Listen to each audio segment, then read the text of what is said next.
नाकाबिले यकीन, आंखों को यकीन नहीं हो रहा और दिल ये मानने को तैयार नहीं। पहली जब मैंने वीडियो बनाई थी तो सिर्फ जो दरमियान का हिस्सा है, यानी दरमियान जहाँ पर रूफ स्लैब डाला गया था, और सिर्फ 3 दीवारें थीं। लेकिन आज मैं देख रहा हूँ पेशावर बहाली मंसूबा, Hazarkhwani ring road flyover, video number 68। लेकिन आज मैं देख रहा हूँ इतना काम, यानी उस वक्त 20% काम हुआ था और इस टाइम 60% काम मुकम्मल हो चुका है। अच्छा जी, इसके अलावा ख़ान के बारे में तशवीशनाक खबरें हैं। अल्लाह ताला ख़ान को सेहत दे, ख़ान को ज़िंदगी अता फरमाए।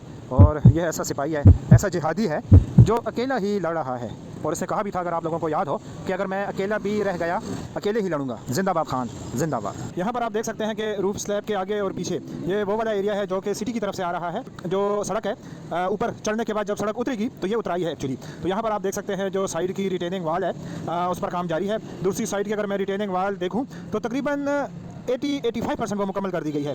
इस साइड पर भी जो रिटेनिंग वाल है वो भी 50% मुकम्मल कर दी गई है। साथ जो आगे का हिस्सा है, यानी जो ट्रैफिक अगर वो इस पुल के ऊपर, फ्लाईओवर के ऊपर नहीं चढ़ना चाहती और नीचे से वो फंदू रोड की तरफ जाना चाहती है, तो ये वो वाला हिस्सा है। और यहाँ पर जो साइड की वाल है, रिटेनिंग वाल, वो बनाई जा रही है। इसके लिए भी खुदाई की जा चुकी है। तो वही जैसे कबूतर स्टॉक में यानी एक काम हो रहा है, साथ दूसरा काम भी जारी है। तो इसी तरह जो मेन हिस्सा है इस फ्लाईओवर का, वहाँ तो काम जारी ही जारी है। बल्कि जिस रफ्तार से जारी है, मैं समझ रहा था अभी तक कि कबूतर चौक ऐसा मनसूबा है कि जो मैं समझता हूँ कि ऑन टाइम मुकम्मल कर लिया जाएगा। लेकिन हज़ारखानी फ्लाईओवर में जब मैं यहाँ पहुँचा हूँ और यहाँ पर मैंने देखा है तो मैं बिल्कुल हैरान हो गया हूँ। आपको भी यकीनन एक झटका लगा होगा कि ये वो मंसूबे हैं जिसमें मैं खुद समझता था कि इनमें टाइम लगेगा मुकम्मल होने में। लेकिन यहाँ की जो सूरत हाल मैंने देखी है तो उसका मतलब है नेक्स्ट टाइम जब मैं दोबारा आऊँगा यहाँ पर, क्योंकि मेरा फोकस कबूतर चौक पे है, तो जब मैं दोबारा आऊँगा तो हो सकता है कि ये भी 90-95% मुकम्मल हो चुका हो। अच्छा जी, इसके अलावा एक रिक्वेस्ट है कि माशाल्लाह लाखों लोग मेरी वीडियोस देखते हैं, तो ज़रूर मेरे पेज को फॉलो करें ताकि मेरी आने वाली वीडियो आप आसानी से देख पाएँ। अच्छा जी, अनबयानेबल, वो कहते हैं ना कि बयान नहीं किया जा सकता, तो वाकई बयान नहीं किया जा सकता। ये आप देख सकते हैं, ये वो वाली साइड है जो कि हयाताबाद की तरफ से आ रही है। यहाँ से गाड़ियाँ ऊपर चढ़ेंगी इस फ्लाईओवर के। तो आप देख सकते हैं कि साइड पर जो रिटेनिंग वाल है उसका काम भी जारी है।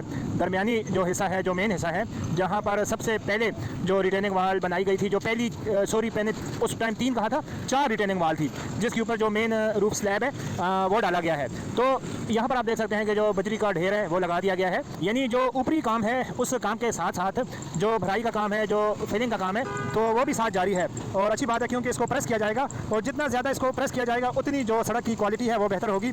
क्योंकि फिर यहाँ पर हैवी लोड है, बड़ी बड़ी गाड़ियाँ, इवन ट्रक, बसें गुजरेंगी, तो उसके लिए ये प्रेसिंग ज़रूरी होती है। बहरहाल ये तो मेरा ऐसे एक तजिया है, जो इंजीनियर हजरात हैं वो हमसे बेहतर समझते हैं जिसका काम उसी को सांझे। अब जैसे मैं रिपोर्टिंग कर सकता हूँ तो इंजीनियर हजरात मेरी तरह रिपोर्टिंग नहीं कर सकते, तो जैसे वो काम करते हैं उस तरह हम काम कर नहीं सकते। बहरहाल हम उनको अप्रिशिएट करते हैं और इस काम की तारीफ़ करते हैं माशाल्लाह, कि जितने मंसूबे हैं इस वक्त, तो उस पर काम बहुत संजीदगी और दिलचस्पी के साथ जारी है। और यही कोशिश की जा रही है कि जो दिया गया टाइम फ्रेम है 19-20 तो हो जाता है, लेकिन पहले जैसे मंसूबे थे जिसमें सालों साल लग जाते थे, तो अभी इंशाल्लाह मुझे यही लग रहा है कि वो सूरत हाल हमें देखने को नहीं मिलेगी। और ये जितने मंसूबे हैं इस वक्त फ्लाईओवर के या अंडरपासेस के, इसी साल मुझे मुकम्मल होते हुए नज़र आ रहे हैं। अच्छा जी, इसके अलावा मुझे कहा जाता है कि हमें इलाके की लोकेशन के बारे में ज़रूर बताया करें। तो देखिए, इस वक्त जहाँ मैं खड़ा हूँ, ये सामने जो आपको एरिया नज़र आ रहा है, ये वो सड़क है जो कि आगे जाएँ तो गंज और यकतूत की साइड पर निकलती है, और फिर गंज से आगे लाहौरी और यकतूत से आगे जो कोहाटी गेट की तरफ जाता है, तो ये सड़क उसी तरफ जा रही है।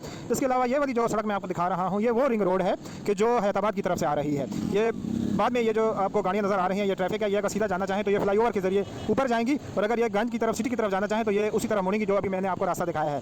इसके अलावा ये जो सामने मैं आपको दिखा रहा हूँ फ्लाईओवर के नीचे, ये वो वाला एरिया है जहाँ से जो गंज वाली ट्रैफिक आएगी और वो नीचे इस फ्लाईओवर के नीचे से गुजर के सामने हज़रखानी रोड पर जाना चाहेगी, तो वो यहाँ से इस फ्लाईओवर के नीचे हज़रखानी रोड तक पहुँच पाएंगी। इसके अलावा ये वाला जो मैं आपको एरिया दिखा रहा हूँ, ये वो वाली सड़क है जो कि पेशावर शहर की तरफ जा रही है, जीटी रोड की तरफ जा रही है। पहले जमील चौक आता है और जमील चौक के बाद जीटी रोड आएगी। जीटी रोड के ऊपर वो ब्रिज है और उसके आगे कबूतर चौक आता है। कबूतर चौक से आगे जाएं तो पतंग चौक और फिर वर्षक रोड पेशावर। मैं उम्मीद करता हूँ कि ये लोकेशन आपको अच्छी तरह समझ आ गई होगी। अच्छा जी, तो आज की वीडियो में इतना ही। और आखिर में एक मरतबा फिर, अगर सुहेल अफरीदी साहब तक मेरी वीडियो पहुँचती है या उसके किसी करीबी साथी तक मेरी वीडियो पहुँचती है, तो सुहेल अफरीदी साहब तक मेरी वीडियो ज़रूर पहुँचाएँ। मिलते हैं नेक्स्ट वीडियो में, तब तक के लिए खुदा हाफिज़।